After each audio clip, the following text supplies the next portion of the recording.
Hi, Vince Attardo with Coastal Environmental Solutions.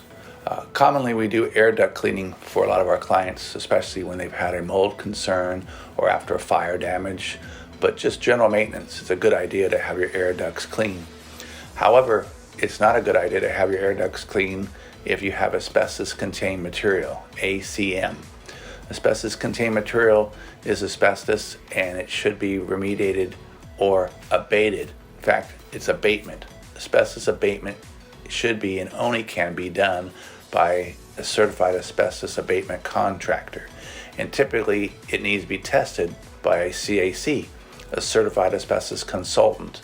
So a certified asbestos consultant is different than a certified asbestos contractor.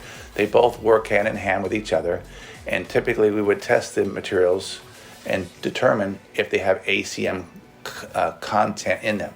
Is it asbestos contained material, and how much is it, and how is it going to be disposed of?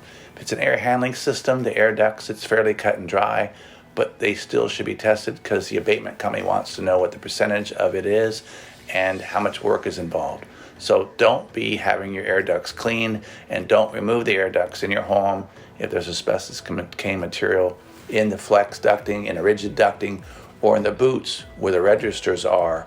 And commonly you're going to find it in the furnace in the transite pipe. Keep those things in mind dealing with asbestos.